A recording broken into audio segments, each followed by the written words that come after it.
బంగాళాఖాతంలో ఏర్పడ్డ తీవ్ర అల్పపీడన ద్రోణి ప్రభావంతో కురుస్తున్న భారీ వర్షాల వల్ల పంట పొలాల్లో నీరు నిలిచిపోయే పరిస్థితిలో ఉన్న నేపథ్యంలో రైతులు నీటిని బయటకు పంపేలా రైతులు కృషి చేయాలని తెనాలి మండల వ్యవసాయ అధికారి సుధీర్ బాబు తెలిపారు. ముఖ్యంగా కొలకలూరు, హప్పేట ప్రాంతాల్లో పొలాలు నీట మునిగే ప్రమాదం ఉందని తెలిపారు. రాష్ట్రంలో కురుస్తున్న భారీ వర్షాల నేపథ్యంలో తెనాలి మండలంలోని కొలకలూరు, హప్పేట ప్రాంతాల్లో ఉన్న పొలాల్లో నీరు ఎక్కువగా నిలబడే అవకాశం ఉందని, ఆ నీటిని బయటకు తోడేసేందుకు రైతులు చర్యలు తీసుకోవాలని వ్యవసాయ అధికారి సుధీర్ బాబు తెలిపారు.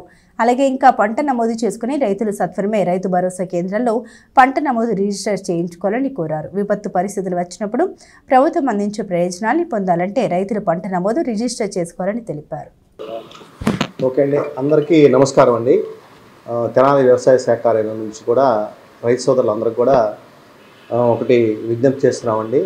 మనకి 4 రోజులు కూడా భారీ వర్షాలు మనకి చెప్తున్నారు కాబట్టి రైతు సోదరులందరూ కూడా అలర్ట్గా ఉండి, ఏదైతే ఈ ఎక్కువ ఏంటంటే ఈ కొలకలూరు, హాప్పేట ఈ గ్రామాల్లో వర్షాలకి భారీ వర్షాలు కొంచెం ఇది అంటే వాటర్ ఎక్కువ వచ్చి ముంపుకు గురయ్యే అవకాశాలు ఉంది కాబట్టి రైతు సోదరులందరూ కూడా అలర్ట్గా ఉండి అదొకసారి వాటర్ అంతా కూడా బయటికి పోయే విధంగా ఈ 4 రోజులు కూడా అలర్ట్గా ఉండి బయటికి పోయే విధంగా చేయాలని రైతు సోదరులందరూ కూడా తెలియజేస్తున్నాను. మెయిన్గా ఏంటంటే మనకి 27 వరకు కూడా ఈ యొక్క వర్షాలు తెలియజేసి ఉన్నారు.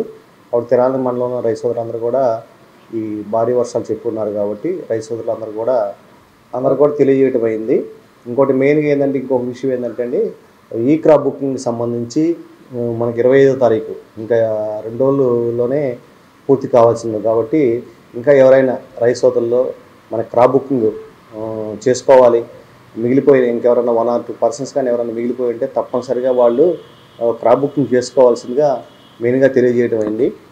ఎందుకంటే ఇప్పుడు మనం ఈ క్రాప్ బుకింగ్ చేసుకుంటేనే మనకు తదుపరి ఇప్పుడు రేపు నెక్స్ట్ మంత్ నుంచి రాబోయే టైంలో ధాన్యం కొనుగోలు కానీ, అదేవిధంగా ఇంకా ఈ ప్రభుత్వం నుంచి వచ్చే ఈ అన్నదాత సుఖీభావ పథకానికి కానీ, అదేవిధంగా ఇంకా ప్రభుత్వం నుంచి వచ్చే ఏదైనా ఇవ్వాల్సి ఉన్నప్పుడు తప్పనిసరిగా ఏంటంటే క్రాప్ బుకింగ్ పంట నమోదు చేసుకుంటేనే మన రైతు సోదరులందరూ కూడా దీంట్లో ఎలిజిబుల్ అయ్యి వాళ్ళకి ఈ పథకాలన్నీ కూడా వర్తించే అవకాశం ఉంది. కాబట్టి అందరూ కూడా ఈ యొక్క పంట నమోదు 25 అయిపోతుంది మనకి. ఎందుకంటే మీ ద్వారా అందరికి కూడా తెలియజేసేది ఏంటంటే